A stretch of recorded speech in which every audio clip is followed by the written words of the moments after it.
Queridos irmãos, queridas irmãs, então esse vídeo é de número 125, livro de Sueli Caldas Schubert, Obsessão, Desobsessão, né? Então, dando sequência, as consequências da obsessão, é um tema um pouquinho assim longo, mas maravilhoso, né? Sueli, ela continua dizendo assim: temos presenciado muitos casos dolorosos onde a aparente loucura mascara o verdadeiro quadro. Aqui ela cita a possessão, mas seria a subjugação, né? Certa vez, logo que iniciamos o trabalho desobsessivo, fomos chamada para aplicar um passe. Segundo nos informaram, a doente em crise de loucura, né, porque era assim que era tratado de fato, estava amarrada ao leito a fim de se evitar que se machucasse ou se matasse. Então, observemos bem que ponto chega uma subjugação grave, né? Porque existe na subjugação várias fases. Existe a subjugação mais branda, existe a subjugação média, mas existe aquela subjugação que bastante intensa, bastante grave, como no fato aqui, Sueli a classifica como uma possessão. Mas nós sabemos que, como já dissemos em outros vídeos, que não existe a possessão, mas a gente respeita, né? Então, Sueli continua dizendo aqui: cercamo-nos de todos os cuidados espirituais que são imprescindíveis num labor desse quilate. Fomos em companhia de pessoa bastante experiente nesses trabalhos. Chegando ao lar da enferma, soubemos que ela era recém-casada e que, subitamente, passara a agir como louca. Estava amarrada ao leito, completamente hebetada, né? Vamos ler aqui uma nota de Sueli, que ela classifica aqui, só que eu tinha que ter lido essa nota antes, mas eu me esqueci. Então, Sueli diz aqui assim, ó: na maioria dos casos, não há apenas um obsessor, mas vários, já que ele alicia os comparsas de que carece para melhor atingir os seus fins. Uma pessoa pode ser levada aos vícios pela atuação de obsessores ou ainda de modo próprio, atraindo entidades infelizes que se utilizarão dela para se lucropretarem, né? É engraçado que eu assisti um vídeo de um amigo nosso,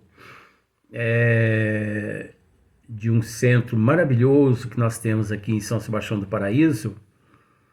Eu vou até citar o nome dele, porque é uma pessoa, é um trabalhador, é uma pessoa nobre.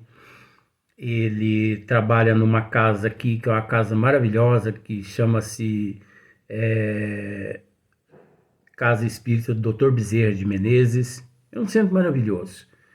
Esse centro ele presta um grande trabalho à população de Paraíso há muitos anos, né? Tendo como presidente uma nossa irmã também, muito nobre, um espírito muito especial, que é a nossa irmã Dona Luzia.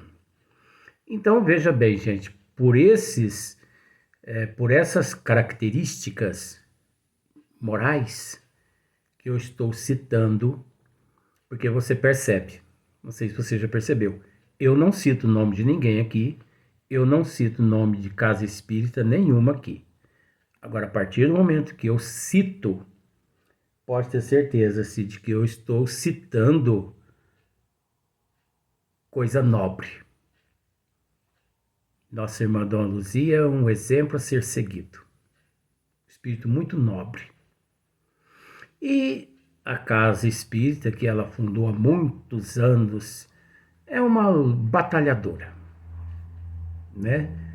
É uma batalhadora de Jesus aqui na Terra. Então, nós temos um amigo também lá que é um batalhador, se esforça, é uma pessoa muito nobre também.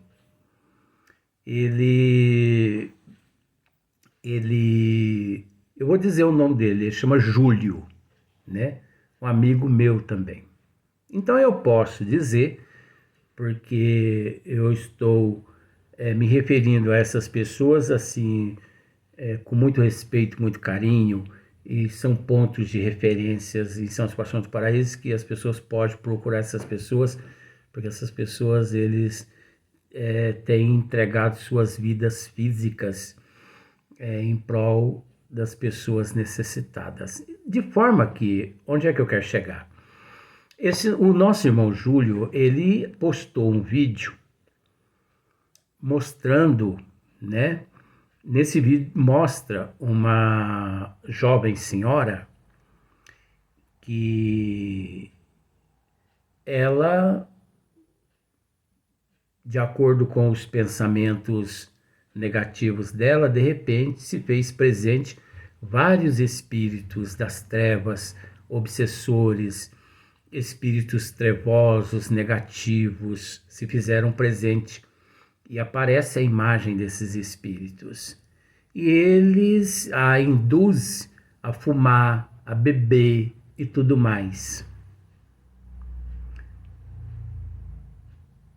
E de repente, eu não assisti tudo o vídeo, mas de repente mostra ela lendo o Evangelho e mostra esses espíritos se dissipando dela, e de repente aparece um espírito na condição de um mentor espiritual a assistindo.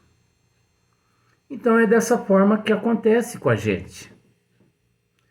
Quando nós alimentamos pensamentos de desejos, de fantasia, de ilusão, milhares de espíritos, ou melhor, assim, centenas de espíritos se faz presente para sugar as nossas energias, quando sentimentos negativos, né?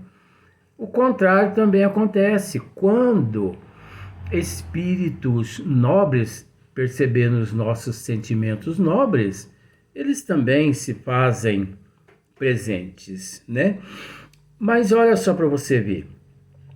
Sueli, ela foi convidada a ir até uma casa, né, onde havia uma pessoa subjugada, sendo possuída por alguns espíritos. E a família, desconhecendo esse fato,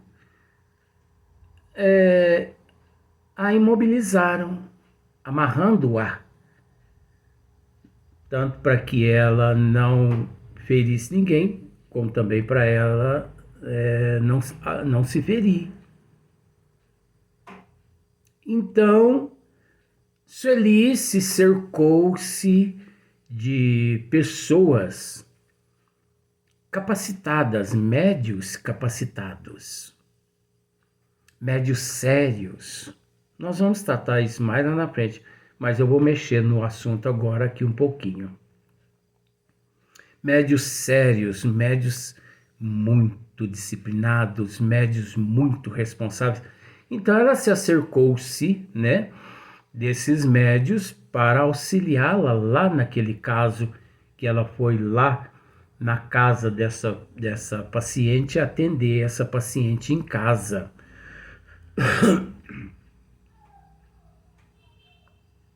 Então, se tratando-se de médios equilibrados, não é nestes casos não, mas os médios, eles deveriam se conscientizar-se da responsabilidade deles.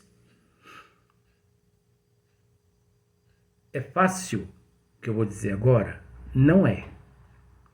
Mas se nós dermos um passo a cada dia, nós temos que entender uma coisa, que o ano tem 365 dias. Se nós dermos um passo na direção de Jesus, na direção de Deus, um passo, todos os dias, no final do ano, teremos avançado 365 passos na direção do Criador, na direção de Jesus, na direção do amor. Então, o que eu vou dizer aqui não é fácil, mas nós temos que iniciar. Então, é da responsabilidade do médium não só orar, vigiar, policiar os pensamentos, higienizar a mente, policiar as vistas, a boca, o ouvido, policiar as atitudes, policiar, expurgando esses sentimentos negativos, os quais todos nós possuímos, que é o orgulho, o egoísmo, a inveja, o ciúme, a maledicência, a calúnia, né? A responsabilidade do médium é muito séria. O médium ele deve abster-se de bebida alcoólica. 100%. Aí eu vou, como se diz o ditado, eu vou pegar pesado já nesse sentido. Bebida alcoólica, médium, tem que abster 100%. Ah, mas não está fácil. Então faz o seguinte, não está conseguindo abster-se, não está conseguindo deixar a bebida e nem o cigarro? Não. Então, abandone a casa espírita também. No sentido, gente, abandone os trabalhos na casa espírita, a qual você, né, exerce ali, e fique ali na assistência, nos trabalhos doutrinários, ouvindo o palestrante, recebendo passe, você recebendo passe, médium. Não é aplicando, não. Porque o médium que faz uso da manguaça, o médium que faz uso do cigarro, o médium caluniador, o médium que age na maledicência, o médium que pratica a promiscuidade, a drogadiça, ele não está em condições de aplicar passe. Ele não está em condições de realizar uma palestra na casa espírita. Assistir a palestra ele pode. Receber passe ele pode. Receber uma água fluidificada ele pode. Porque os tratamentos na casa são endereçados às pessoas enfermas. E é preciso entender que o médium naquela condição ali, ele é um enfermo. Ele não pode atuar como médium psicógrafo. Ele não pode atuar como médium psicofônico. Ele não pode atuar em área nenhuma na casa espírita. Inclusive, a doutrina dos espíritos, ela recomenda que o médium obsidiado, viciado, ele tem até que se afastar dos trabalhos que ele realiza na casa espírita para se tratar. Depois, recuperado, ele pode voltar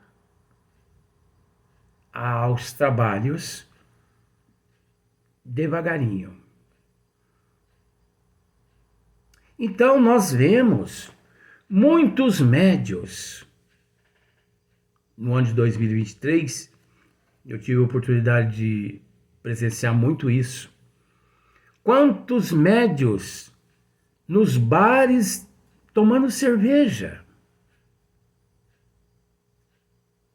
fumando. Eu estou falando mal? Não, gente. Nós militamos nessa doutrina. Nós devemos tratar de assuntos que esteja vinculados à doutrina.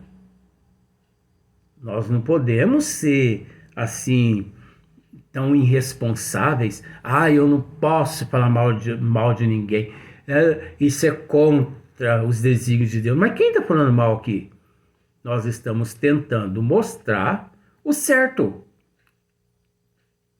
Então a pessoa manguaça, fuma, orgias, e depois vai trabalhar nos trabalhos de obsessão, e depois vai aplicar passe. Isso é um crime.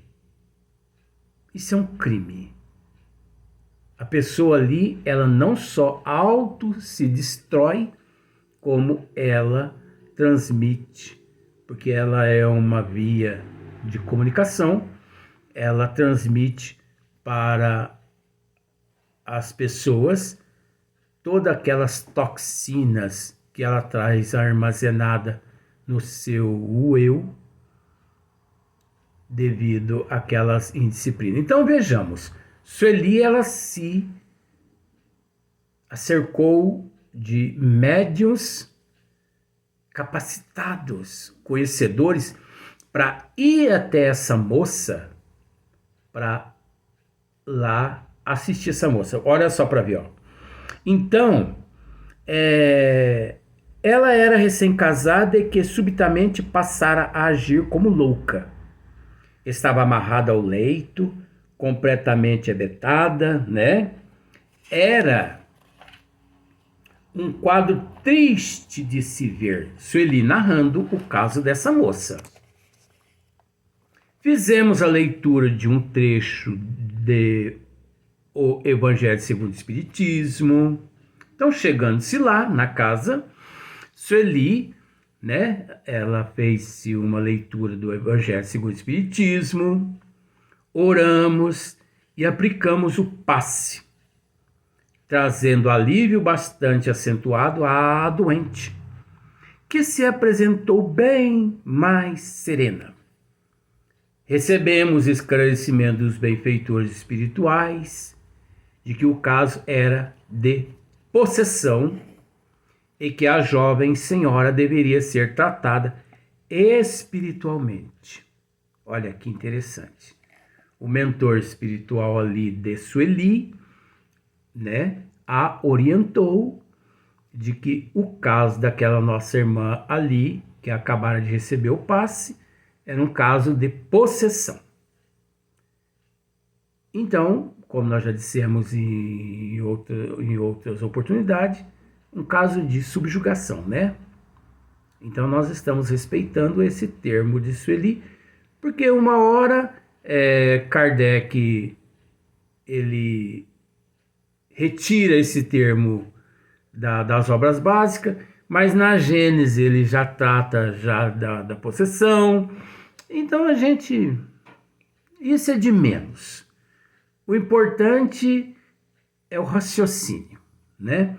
Então, Recebemos o esclarecimento dos benfeitores espirituais de que o caso, né, daquela moça, jovem senhora recém-casada, era de possessão, e que a jovem senhora deveria ser tratada espiritualmente.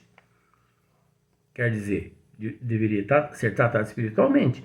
Era um caso de subjugação, era um caso de obsessão, era um caso de possessão. Vamos pensar assim, como ela está dizendo aqui.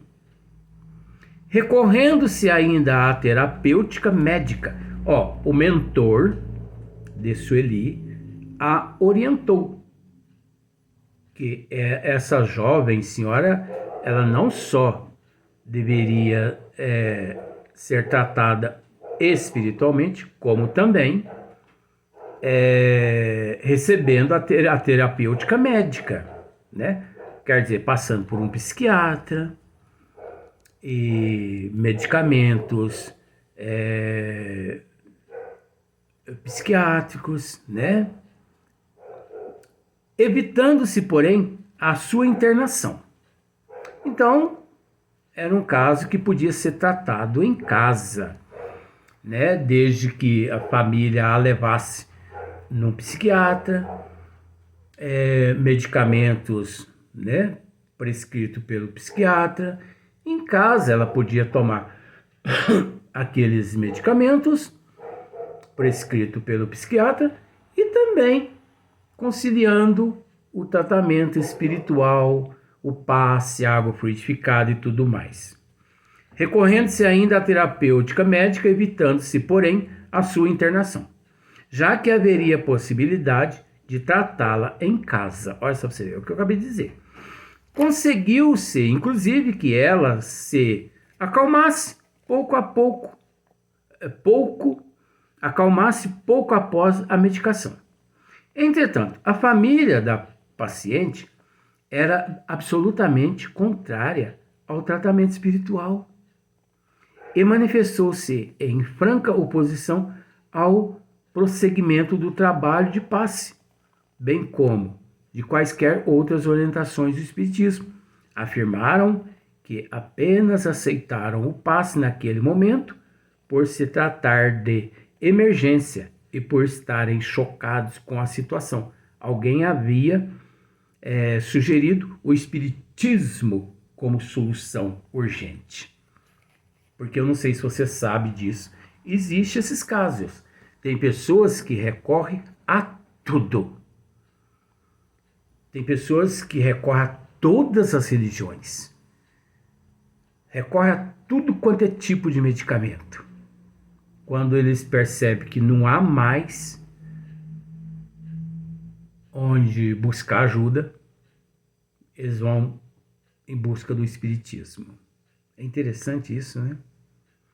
Então a família se mostrou avessa aos passes, ao tratamento espiritual, alegando que só procurou o espiritismo, né? Porque alguém havia sugerido o espiritismo como solução urgente. Então, a família não permitiu que aquela, né? Que aquela familiar, né? Continuasse o tratamento espiritual com aquela equipe que estava indo lá. Não, ela agora vai se tratar só com o psiquiatra, nós não queremos mais a presença de vocês aqui não. Chega. Basta. É mais ou menos assim que acontece. Diante disso, silenciamos, Sueli dizendo, ora, a família não quer? Vamos respeitar a família, né? No dia seguinte, a doente foi internada numa casa especializada. Menos de 48 horas após a internação, desencarnou com uma parada cardíaca. Você viu só? No dia seguinte, a doente foi internada numa casa especializada, quer dizer, num hospital psiquiátrico. Essa é a verdade. E menos de 48 horas após a internação, essa paciente desencarnou com uma parada cardíaca. Mas isso é possível, Luiz? É possível. É possível, sim. Vamos para o próximo vídeo, nós vamos dar sequência nesse é possível. Vamos para o próximo vídeo.